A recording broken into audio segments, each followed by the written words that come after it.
So, here we are at the end of this tiny series on modding Limbo, and this time we're going to cover various miscellaneous mods to use on the Rift Magician. These are things that are a bit more unique than just more or less of a basic statistic, but can sometimes be even more important to have. Things like Limbo's various ability augments, faster cast times, the power to generate energy when hit, or just the ability to simply not die when you normally would. And let's start this off by talking about a mod that makes Limbo surprisingly durable. Quick Thinking. Remember how Limbo has an enormous amount of spare energy with primed flow? Well, Quick Thinking basically turns that energy into an emergency health pool at a higher than normal return. So each point of energy effectively adds roughly 2.4 points to Limbo's total health pool. However, keep in mind that every time you are forced to use Quick Thinking and hit hard enough, you might be staggered, and if you don't have Pain Threshold equipped, you'll be staggered for quite a noticeable amount of time. And since you can be staggered while staggering, you can basically be stun-locked to death by your own mod, which will also mean that even if you get revived by a teammate, you won't have a lot of energy left. So either do everything you can to keep your distance, only take it in places where you're unlikely to be hit multiple times in a row, or equip Pain Threshold to help make up for that issue. Oh, and remember to have a flow mod equipped, as Quick Thinking's value without an expanded energy pool is basically nothing. Speaking of that energy pool, I highly suggest you use Hunter Adrenaline or Rage to fill it. These two mods make it so that when you take health damage, you gain 40 to 45% of it back as energy, with Hunter Adrenaline being the more expensive to slot but slightly more powerful version. With one of them equipped, if you take say 300 points of health damage, you'll probably gain about 130 energy, which you can then spend 12 to 24 of with a channeled life strike hit or two to fully restore your HP if you've got a decent weapon, and then start the cycle over again. So yes, these mods are very nice for Limbo, though obviously if you aren't going to take any hits, they won't be particularly helpful. Another mod that I consider core for Limbo is actually Life Strike. While these videos were mainly going to be about just Warframe mods, it's really hard to talk about Limbo without at least brushing on this thing. Limbo has a ton of spare energy, which means he can channel on quite a few of his attacks without putting any sort of real dent into his energy pool. Add that to the fact that it can be used with damage over time effects and stasis to turn some enemies into life siphons, and the fact that it just synergizes so well with Hunter Adrenaline and Rage, and you've got a mod that's basically key to the character. Now, finally, let's talk about the last non-augment mod that I can honestly suggest. Natural Talent. This speeds up casting time on your abilities, and while this isn't that important for Banish, oh boy will you feel the difference with his other three abilities. Rift Surge, Stasis, and most notably Cataclysm take a long time to cast, and this can sometimes get either you or your objective killed off. That said, there are some certain situations in which you won't really need fast casting times all that much, like Eidolon hunting and the Index, so keep them in mind when setting up your builds, and maybe build for them specifically if you like to optimize. Alright, let's move on to something rather different. Limbo's 3 augments, and we will start with the worst of them, I guess? Cataclysmic Continuum. This is a neat mod, and it does tend to increase your Cataclysm's overall duration. However, it only increases duration on kills inside of the Cataclysm and does not push the Cataclysm back out.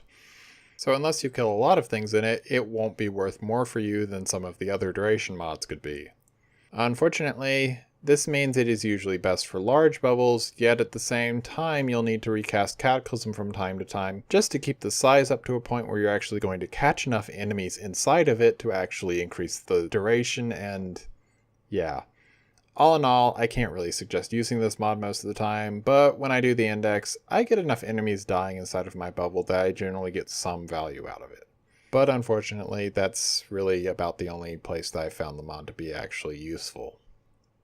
Next up, we have Haven, a mod that gives your Banish a percent-based heal. By default, this is 25% of the target's max health, but if you really try and maximize power strength, you can theoretically jump it up to 93% if you are using a gimmicky build.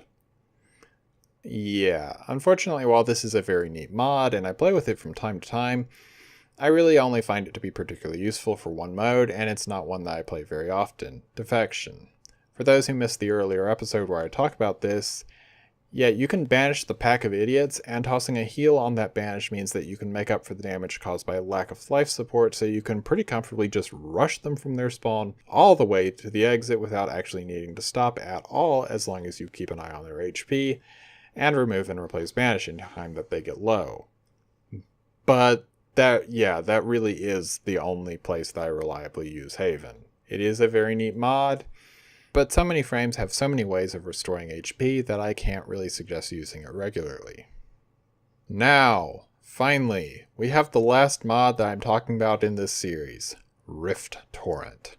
A wonderful mod that boosts your damage by 30% per enemy affected by Rift Surge that's in the Void, and is increased by power strength. This is easily the most awesome and yet weirdly useless mod in the game. Yeah, I probably triggered someone there, but please let me explain. Warframe is not balanced around the Warframes themselves. It's balanced around their weaponry. Maybe not well balanced around their weaponry, but yeah, that does seem to be where the balance is. Throughout all content that you can do in the game that is not endless, you can handle it with just your regular weapons if you upgrade them properly. Everything until level 100 can be easily handled with your normal weapons, and not necessarily even the greatest of guns are needed for that level. Which unfortunately leaves Rift Torrent in a bit of an awkward place. It's incredible, but only sort of worth using on anything but endless missions that you're planning on being in for a long time. And even then, you can still get pretty far past level 100 even without a Riven thanks to the power of certain weapons, your incredible CC and infinite dots, and things like sniper combo counters and covert lethality and finishers. So yeah, none of this is to say that Rift Torrent's bad exactly. It's a fun and amazing mod, and with the right build it can boost your damage well past over 1000%. It's just that it's something of a clunky win more mod, and unless you're in a mission for more than an hour or for some reason trying to push yourself well beyond what you're actually geared for, I can't really say that it's worth the mod slot. And then again, that is just my opinion based on my experiences. If you agree with me, that's fine, and if you believe differently, you are perfectly free to use it, and maybe while you are doing so, you will find your own personal setup that you like far more than anything that I showed off in the build sections. The whole reason I made this guide in the format it's in is because, well, I want y'all to be able to build your own setups if you want, and, well, hopefully I've given you the information you need to do so. Anyways, that is basically everything that I have to say about modding Limbo. I could do a talk about the arcanes for both Limbo and Izal's, but yeah, I don't actually have all of them yet, and I've been talking about builds for an hour now. I think this set is long enough.